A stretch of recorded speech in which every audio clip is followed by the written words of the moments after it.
Hi అండి, నేను మీ doctor Ganta Srinivasa neuro centre, Kothapeta, Guntur. ఇవాళ చాలామంది పేషెంట్లు అంటే న్యూరాలజిస్ట్ దగ్గరికి నేను నరాల డాక్టర్ గారినే కదా, మరి నాకెందుకు ఈ కంప్లైంట్స్ అనుకోవడానికి లేదు, నేను జనరల్ మెడిసిన్ చేసిన తర్వాత చేసే కాబట్టి పేషెంట్లు రకరకాల క్వశ్చన్స్ వస్తారు.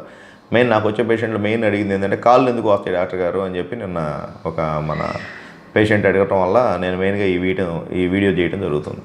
వాళ్ళు ఏమనుకుంటున్నారు, కాళ్ళు నేను తిరిగితేనే నాకు పోతాయండి, తిరగకపోతే వాస్తూ ఉంటాయి అని చెప్పారు. సో అది అట్లా అందరికీ జరగదు కదా.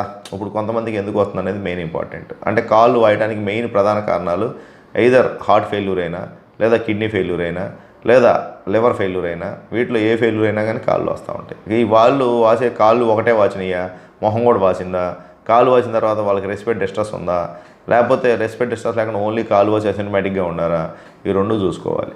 సో మెయిన్గా మనం దీంతోపాటు ఎందుకంటే కాళ్ళు వాయడానికి మెయిన్ కారణం ఏంటంటే మనకి వచ్చిన బ్లడ్లో ఉన్న ఫ్లూయిడ్ బయటకు వచ్చేసేస్తుంది. దాన్ని ఎందుకు హోల్డ్ చేయలేకపోవడం అనేది ప్లాస్మా ప్రోటీన్స్ అంటాం. ప్రోటీన్స్ డెఫిషియన్సీ వల్ల, ప్రోటీన్ డై డెఫిషియన్సీ అంటే ఊరక మనం తెల్లన్నం తింటే అలవాటు పడి ఊరక రైస్ ఎక్కువగా తీసుకోవడం, మిగతా అన్నీ సరిగ్గా ప్రోటీన్స్ తీసుకోకపోవడం వల్ల దానివల్ల కూడా కాళ్ళు వస్తాయి.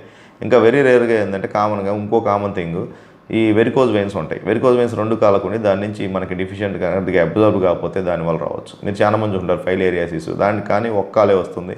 తర్వాత దాంట్లో వాసిన తర్వాత దానికి మనం ఒత్తితే దానికి గుంట పడుతుందా లేదా అంటే pitting oedema, non pitting oedema అంటారు. పిట్టింగ్ అంటే ఒత్తితే గుంట పడటం, నాన్ పిట్టింగ్ అంటే గుంట పడకపోవడం. ఇట్లా గుంట పడకుండా ఉండే ఎడీమా అంటే కాలు వేయడం అనేది హైపోథైరాయిడిజంలో కూడా జరిగింది.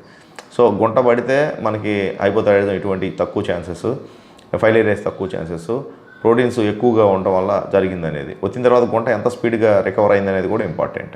వీటిని బట్టి మనకి హార్ట్ ఫెయిల్యూర్ ఉందా, లివర్ ఫెయిల్యూర్ ఉందా, లేకపోతే లంగ్ ఫెయిల్యూర్ వచ్చి సెకండరీగా హార్ట్ ఫెయిల్యూర్ వచ్చి అంటే కార్పల్మనైల్ అంటారు, దానివల్ల వచ్చినాయా, లేదా మనకు ప్రోటీన్ డెఫిషియన్సీ డైట్ వల్ల వచ్చిందా అనేది మెయిన్గా చూసుకొని దాన్ని బట్టి ఇన్వెస్టిగేషన్ చేసుకొని చూసుకోవాలి. మెయిన్గా కాళ్ళు వాయడం అనేది చిన్న సమస్య నుంచి పెద్ద సమస్యగా రావచ్చు. డయాబెటిక్ న్యూరోపతిలో కూడా మనకి కాళ్ళు వాయచ్చు, లోకల్గా ఏమైనా ఇంజరీస్ ఉన్నా కాళ్ళు వాయచ్చు. సో రెండు కాళ్ళు వాసినాయా, ఒక కాలు వాసిందా, వాసింది పనుకుంటే పోతున్నాయా, పొద్దున్నే ఎక్కువ ఉంటుందా, సాయంత్రం ఎక్కువ ఉంటుందా, కాలుతో పాటు ఆయాసం వస్తుందా లేదా, ఓన్లీ కళ్ళు కూడా వాసినాయా, వాడిని బట్టి మొత్తం చూసుకొని డిసైడ్ చేయాల్సి ఉంటుంది. Thank you.